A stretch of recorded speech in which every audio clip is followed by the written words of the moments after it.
ठीक है, आजकल देख रहे होंगे आप लोग भी, जो लोग अरमान मलिक का व्लॉग देखते हैं कि कृतिका मलिक के बेटे की बहुत तबीयत ख़राब है।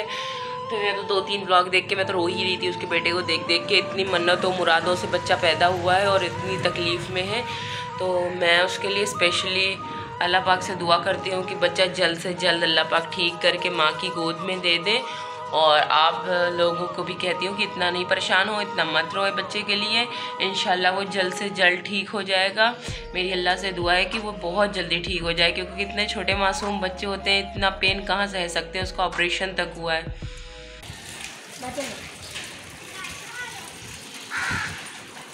गुड मॉर्निंग, अस्सलाम वालेकुम। कैसे हैं आप सब? तो सब सो रहे हैं, मैं ही सुबह सुबह उठ गई हूँ। अच्छा, मेरे साथ ये है कि मेरी जिस वक्त अगर आँख खुलती है ना तो रोज़ उसी वक्त खुलेगी। और सुबह सो के उठो, चेहरे पे कितनी स्वेलिंग सी दिखती है ना, आँखें एकदम स्वेलिंग होती है। और मैं 9 बजे आज उठी सो के। और बाहर का मौसम रोज़ का ही कराची का बारिश का होता है, पर बारिश नहीं हो रही है। बाहर के मौसम में रोज़ फंसी खिड़की बंद कर जाते हैं। एक तो छोटी सी खिड़कियाँ होती हैं, वो भी फंसी लॉक कर देते हैं कि बिल्ली ना आए।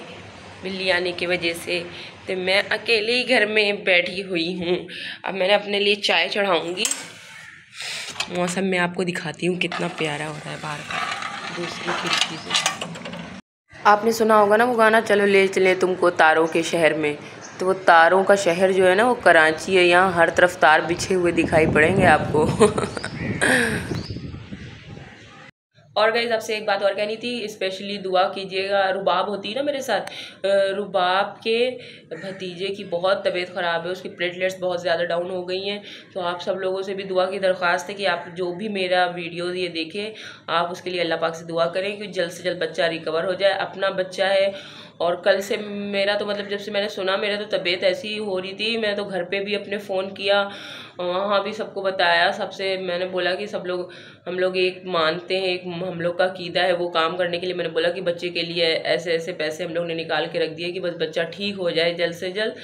मतलब माँ बनने के बाद ऐसा हो जाता है कि इंसान किसी का भी बच्चा हो, ये तो अपना बच्चा है, बीमार है, किसी गैर का भी जिसको हम जानते भी नहीं है ना, उसके भी बच्चे को अगर कुछ तकलीफ़ सुन लो तो मेरा तो कलेजा फटने लगता है।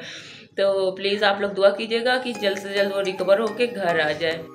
तो हे गाइस, मैंने चाय चढ़ाई थी, लेकिन चाय में भूल गई क्योंकि मैं आप लोगों से बातें करने लगी। मैंने चाय को ऐसे ही चढ़ा दिया था, उसमें मैंने चाय पत्ती नहीं डाली थी। अब मैंने उसमें थोड़ी चाय पत्ती डाल के और आंच को थोड़ा धीमे कर दिया ताकि वो थोड़ी देर तक पकती रहे। और उसके बाद मेरे दरवाज़े पे थोड़ा खटका हो रहा था, तो मैंने कहा चलो देखते हैं कि कौन है। फिर हम दरवाज़े पे चले गए और वहाँ देखा तो पठानों के ये बच्चे होते हैं जो कबाड़ बीनने आते हैं सुबह सुबह, तो वो लोग बैठे थे और पानी मांग रहे थे। फिर मेरे पेड़ों पे नज़र डाली तो पेड़ ऐसे हो रहे थे जैसे किसी ने उनके साथ दुश्मनी की हो। मैंने जो डोर चढ़ाई थी वो भी तोड़ के फेंक दी, और मेरे रात के रानी के पौधे को तो किसी ने नोच के ही फेंक दिया। फिर उसके बाद ये बच्चा, इसने बोला मुझसे कि मुझे ठंडा पानी नहीं चाहिए, आप मुझे पाइप दे दो, हम पाइप से पानी पी लेंगे। मैंने कहा जैसी तुम्हारी मर्ज़ी, तो मैंने उसे पाइप दे दिया। ये लोग बड़े मेहनती होते हैं, ये फजर के टाइम से ही आ जाते हैं कबाड़ बीनने सोसाइटी में। वैसे मुझे नहीं पता कि इन्हें परमिशन कैसे मिली, क्योंकि सिक्योरिटी बहुत टाइट है, किसी भी अदर बंदे को अंदर नहीं आने देते, पर ये लोग आ गए हैं। तो ये सब पानी पी रहे थे और उसके बाद ना मैं समझी कि शायद कचरे वाला आया हो, क्योंकि सुबह सुबह सबसे पहले कचरे वाला आता है। फिर थोड़ी ही देर में कचरे वाला भी आ गया।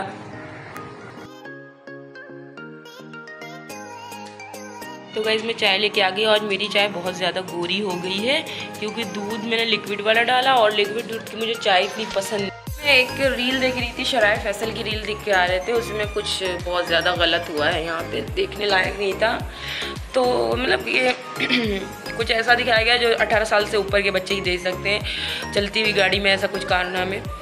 तो मैंने ये कहा कि जो वो बंदा जो था इतनी उर्दू बोल रहा था कि देखें नाजरीन, ये कैसा कारनामा अंजाम दिया जा रहा है कराची में, ये वो इतना बोल रहे थे। मैं कहती हूँ आप इतनी उर्दू बोल के क्या सवाब कमा रहे थे वहाँ पे?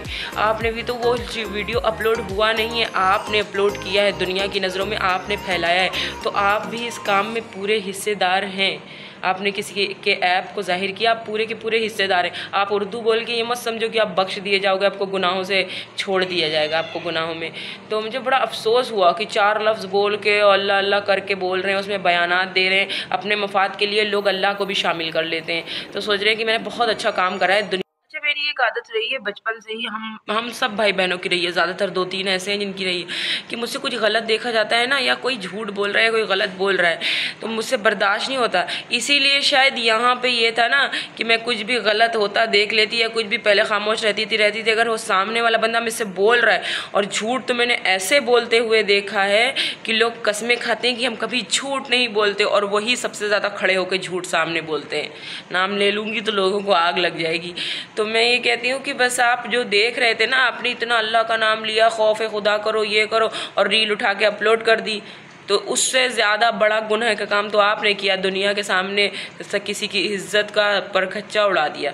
जो लोगों को पता ही नहीं था वो आपने अपलोड करके अपने व्यूज़ के लिए और उसको सरेआम कर दिया। तो इसके पहले तो आप ही डरो इन चीज़ों के लिए। इस तरह से राइडर पिज़्ज़ा लेके आया है कि जो है ना सारा इधर का उधर हो गया, और फजीता तो मुझे लगी नहीं रहा, इतने क्रीमी है कि हद है ये। आज मैं कुछ न्यू ट्राई कर रही हूँ डिनर में। जैसे कि सब लोगों को पता ही है कि बेसन की जो भाप लग के कतलियाँ बनती हैं उनसे सालन बन के तैयार होता है, तो वो एक अलग तरीके का होता है। और कुछ लोग दालों की ये पकौड़ियाँ ऐसे बनाते हैं, गुमछियाँ सैयाँ बोलते हैं उसको, ये सब वो भी दूसरे टाइप का होता है। मैंने क्या किया ना, मैं थोड़ा 2023 की लड़की बन गई हूँ ना, मैंने बहुत ईजी वाला वे पकड़ा। मैंने कहा भाई बेसन को ना पकौड़ियों की तरह तलते हैं और तल के उसका सालन बनाते हैं। तो मैंने कुछ ऐसा न्यू ट्राई किया आज कि मैंने बेसन की पकौड़ियों को तला और उसके बाद मैंने फ्राई किया, और उसके बाद में मैंने पूरा कोरमा अच्छे से खूब ज़बरदस्त तैयार कर लिया था। अच्छा, इन चीज़ों के किसी भी कोरमे में ना खटास का होना बहुत ज़रूरी है, जब तक वो खट्टे नहीं होते मज़ा नहीं आता खाने में। तो मैंने दूसरी बार फिर से पकौड़ियाँ डाल दी थी, एक तो मैंने निकाल के रख ली है। तो उसके बाद जो है ना रोज़ैन मुझसे कह रहा था कि आप क्या पकौड़ियों का कचौरियों का सालन बना रही है। मैंने कहा हाँ कुछ नया ट्राई कर रहे हैं, आज कुछ बनाने का दिल नहीं कर रहा था तो कुछ न्यू ट्राई कर लिया मैंने। तो उसके बाद मैंने इसमें डाल दिया, वो भी पहले वाला भी डाल दिया था और अब भी। और उसके बाद मैंने थोड़ा सा ना इसे धीमी आंच पे पकाया और पानी थोड़ा कम लग रहा था तो मैंने थोड़ा सा और पानी ऐड किया इसके अंदर। और उसके बाद जब बन के तैयार हुआ इतना मज़ेदार था ये कि पूछो ना। और हम लोग जो उसके बाद गैस चली गई, फिर घंटों गैस नहीं आई, गैस की लोड शेडिंग हो गई। मैं लोगों को देखती रही कि कोई मिल जाता, कोई बंदा मिलता जिससे मैं रोटी मंगवा लेती, पर कोई मिल ही नहीं रहा था। और रोज़ैन मायरा भी बाहर निकल गए, दोनों भाग गए खेलने के लिए। वो सामने अब्दुल्ला का घर है तो वहाँ चले जाते हैं, वो छोटा बेबी है, मायरा को बहुत ज़्यादा पसंद है तो मायरा वहीं चली गई। तो ये गाइस कब से मैं वेट कर रही हूँ गैस के आने का, पर गैस नहीं आ रही है, लोड शेडिंग सी हो रही हो और टाइम भी अच्छा खासा हो गया है, 10 बज गए। तो मैं सोच रही हूँ कि हम लोग जाते हैं और रोटी ले आते हैं क्योंकि फसी बहुत लेट आएंगे, और अगर गैस आई भी तो सिर्फ 15 मिनट के लिए आएगी, 11 बजे गैस चली जाती है। तो बस निकलते हैं, रोटी लेके आते हैं। कौन है?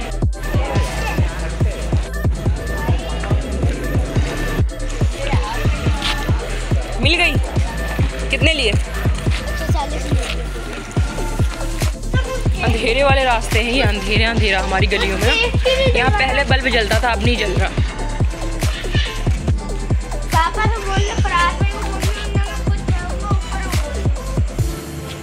क्यों, क्या? तो ये चाबी खराब हो गई मेरे ख्याल से, जल्दी खुलती नहीं। आ जाओ, रोटी आ गई।